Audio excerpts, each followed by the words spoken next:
Olá, meus amigos. Estava ansiosa para iniciar o nosso programa, mais um momento de estudo, mais um momento em que nós estaremos aqui todos reunidos para entender um pouco mais desse grande, eu não poderia dizer mistério, mas essa grande mensagem que o Senhor nos passa, que precisa ser entendida. Quem vai estar hoje conosco para nos auxiliar nessa compreensão é o Padre Carlos. Agradeço, Padre Carlos, a sua presença. Novamente é bom entrar na sua casa. Amélia, obrigada mais uma vez. Eu é que agradeço. Obrigada a você, claro que com certeza você é o objeto do nosso estudo, é para você que a gente estuda, embora eu, se estivesse aqui sozinha, continuaria estudando, viu, Padre? E Amélia, porque é bom demais poder estar entendendo tudo isso, ter essa oportunidade de sentar com eles e perguntando, porque a gente pensa que é sentar e ler, e às vezes precisa tanto de uma ajuda, né? Então, nós estamos agora, eu preciso que vocês abram na Epístola de São Judas. A Epístola de São Judas vai ser lá para o finalzinho da Bíblia. Olha aí como é que está a minha Bíblia, já quase acabando. Né? Depois da terceira Epístola de São João, que nós vimos em capítulo anterior, encontro anterior. Então, a Epístola de São João vai ser uma dica boa, gostosa. Nós vamos conseguir, enquanto você procura aí. Eu quero propor que a gente faça aí, Padre Carlos, então, esse primeiro entendimento, que é o endereçamento dessa epístola, que vai dizer quem é Judas, né? Então, eu vou ler, acompanha aí, até o versículo 3, não mais que isso. Vai dizer assim, o endereço. Judas, servo de Jesus Cristo, irmão de Tiago, aos que foram chamados, amados por Deus Pai e guardados em Jesus Cristo, misericórdia, paz e caridade vos sejam concedidas em abundância. Amados, enquanto estava todo empenhado em escrever-vos a respeito da nossa salvação comum, tive de fazê-lo por uma razão especial, para exortar-vos a combaterdes pela fé, uma vez por todas confiada aos santos. Vamos parar aqui. Tem muita coisa aqui já, né? Primeiro, Padre Carlos, que eu quero que o senhor diga para nós, esse São Judas não é o Iscariotes, né? Que eu acho que depois que ele se enforcou, ele não podia ter escrito nada, né? É a conclusão lógica que eu chego, né? É psicografada. Poderia ter sido psicografada. Mas esse aqui, São Judas, é o São Judas Tadeu? Isso, é a pergunta que nos cabe aqui. Vamos, assim, para iniciar essa questão a respeito dessa pessoa que se chama de Judas, ver duas coisas rapidamente, lá no Evangelho de Marcos. Marcos. Então, vamos achar lá no Evangelho de Marcos, aqui, no capítulo 3, primeiramente. Marcos 3. Ali onde fala dos 12 apóstolos escolhidos por Jesus. Certo. Poderia ler para a gente? Que é o versículo, então, a partir do 16. Pode ser isso. Tá? Vocês em casa conseguiram? Marcos 3, 16. Marcos 3, capítulo 16. Não, capítulo 3, versículo 16. Vai dizer assim: Ele constituiu, pois, os 12 e impôs a Simão o nome de Pedro, a Tiago, o filho de Zebedeu, e a João, o irmão de Tiago, impôs o nome de Boanerges, isto é, filhos do trovão.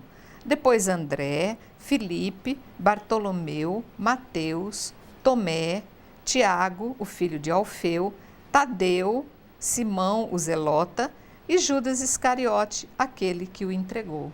Então, por que estamos lendo esses 12 apóstolos? Para nós percebermos aí, já de cara, que só nesses 12 nós temos 2 Tiagos e 2 Judas. Então, nós temos o Tiago, filho de Zebedeu, e temos o Tiago, filho de Alfeu. 2 Tiagos. E depois 2 Judas. O Judas Tadeu.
esse irmão de Jesus era mais conhecido do que ele próprio, que seria também, então, no caso daqueles irmãos de Jesus apresentados lá no Marcos 6, né? Então, aqui, quem é o autor dessa carta? Presumivelmente, pode ser que não seja também essa pessoa, assim como nas outras cartas, por exemplo, a epístola ou carta de São João, não é o próprio João quem escreve, mas é alguém ligado a João. Aqui também pode ser que esse Judas não seja propriamente o Judas, irmão de Tiago, que é o irmão do Senhor, assim por diante. É um título, uma pessoa conhecida para dizer, né, que ele tem autoridade ao escrever o que escreve. Basicamente é isso, né? Não sei se a Amélia quer acrescentar alguma coisa. Quando fala de Judas também, a gente tem que lembrar que é uma comunidade que ela está enraizada dentro do judaísmo. Então, são judeus, né? Origem principal judaica. Origem principal judaica. Depois nós temos mais algumas coisas, rapidamente, nós temos pouco tempo para essa carta que é curta. Ali fala aos eleitos que Deus Pai ama e Jesus Cristo protege. É uma coisa interessante, né? Porque eleitos, tudo bem, a gente sabe que todos aqueles que aderem a Jesus, desde o modo de falar do próprio Jesus no Evangelho de João e de São Paulo também, aqueles que aderem a Jesus, aqueles que mostram fé a Jesus, eles são considerados os escolhidos de Deus, né, para ter a fé e ter a salvação. É um linguajar bastante usado nos escritos cristãos que nós temos na Bíblia e fora dela também. Que Cristo protege é algo novo, né? Dificilmente se coloca uma expressão dessa como Jesus sendo um protetor. Se bem que a gente pode dizer que lá no Evangelho de João também, quando nós o estudamos, aparecia Jesus dizendo nos discursos da ceia que ia mandar um outro paráclito, lembra, né? E que outro paráclito, que é o Espírito Santo, querendo dizer que o próprio Jesus é o primeiro paráclito, né? E paráclito quer dizer aquele que socorre, aquele que ajuda. Aqui no caso, né, proteção também é uma função que pode ser dito do paráclito, né? Aquele que vem em auxílio, né? Misericórdia e paz, é interessante, normalmente aparece graça e paz. E agora misericórdia. Né? Aqui aparece misericórdia e ainda aparece a caridade, né? Ou o amor que nenhuma outra carta traz, apesar de ser o principal mandamento de Jesus, não era comumente usada numa saudação como esse início desta carta aqui. Então esse Judas inova. Quando ele fala assim, misericórdia, paz e caridade, é o fundamento também da comunidade, né? Sem dúvida alguma, mas ele inova, né? Ao apresentar misericórdia e apresentar amor, que as outras cartas não trazem assim, né? O versículo 3º, que nós já lemos, aqui coloca, né, o que é outra coisa, vamos dizer assim, aquilo que mais se trata aqui, então, no corpo da carta toda. Qual é a situação? Aqui o autor então diz, né? Julguei necessário escrever-vos para vos exortar a lutar pela fé que os santos receberam de uma vez para sempre, de uma vez por todas. Aqui, se recordo no programa que nós falamos da 2ª e 3ª cartas de João, no programa anterior, entrava outra vez essa questão da tradição, né? Daquilo que é passado desde Jesus, os apóstolos, testemunhas e depois de geração em geração. Então aqui aparece de novo essa questão, né? Qual é o problema da carta? O problema da carta, outra vez, é que estão aparecendo gente ensinando coisa diferente do que aquilo que foi pregado e foi passado através de Jesus e dos apóstolos. Estão negando Jesus como Deus, né? Como Filho de Deus. Também, lá nas cartas de João, na 2ª e 3ª, e na 1ª também, era a questão de Jesus ter vindo na carne, né? Ter se encarnado verdadeiramente. Aqui a questão é outra. Aqui a questão que está sendo divergida, a gente vai ver daqui a pouco, né, lendo um pouquinho mais para frente. Porém, né, o que está colocando aqui, existe já, quando esta carta de Judas é escrita, já existe um núcleo, né, aquilo que é a pregação da igreja, a pregação do evangelho, que nessa altura já está bem definida. Aquilo que é o essencial do evangelho a respeito da salvação e da pessoa de Jesus Cristo, já é algo que se considera definido. Por isso que ele diz aqui, o que os santos, ou seja, todos os cristãos, que é o linguajar paulino também, receberam de uma vez para sempre. Então, dá a entender, não é, que nós temos avançado um pouco mais no tempo, em que o que se considera o núcleo da doutrina cristã já está bem estabelecido, bem firme. Por isso que ele pode usar esse tipo de linguagem. De uma vez por todas foi recebido isso, e isso é que é passado adiante. Então, como já disse, é o núcleo da tradição cristã, né, que vai ser passado de geração em geração e não pode ser distorcido, né, pela pregação de outras pessoas que estão desligadas dessa corrente principal que garante a verdade daquilo que é passado adiante, né? Então, isso que é o principal motivo dessa carta, que daqui para frente, então, nós vamos ler e vamos perceber qual é o principal ponto de divergência no caso desta comunidade a que Judas está escrevendo e está sendo deturpado também aqui. Tá, então eu vou pedir que vocês estão acompanhando aí com a Bíblia, acompanhem a leitura a partir do quarto versículo, tá? Nós estamos nessa epístola de São Judas, nós tentamos entender até o versículo 3, agora nós vamos seguir, vamos adiante até o final do versículo 16. Então, São Judas vai nos dizer o seguinte: de fato, infiltraram-se entre vós alguns homens já muito marcados para esta sentença, uns ímpios que convertem a graça de nosso Deus num pretexto para licenciosidade e negam Jesus Cristo, nosso único Mestre e Senhor. Aí vai falar dos falsos doutores. Quero trazer-vos à memória, embora já saibais tudo de uma vez por todas, que o Senhor, depois de ter libertado seu povo da terra do Egito, destruiu os incrédulos e, quanto aos anjos que não conservaram sua primazia, mas abandonaram sua morada, guardou-os presos em cadeias eternas sob as trevas para o julgamento do grande dia. De modo semelhante, Sodoma, Gomorra e as cidades vizinhas, por se terem prostituído, procurando unir-se a seres de natureza diferente, foram postas como exemplo, ficando sujeitas ao castigo do fogo eterno. Sobre as blasfêmias. Ora, estes agem do mesmo modo.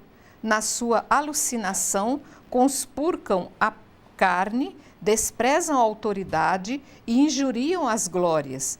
E, no entanto, o anjo Miguel, quando disputava com o diabo, discutindo a respeito do corpo de Moisés, não se atreveu a pronunciar uma sentença injuriosa contra ele, mas limitou-se a dizer: o Senhor te repreenda. Mas estes injuriam o que não conhecem.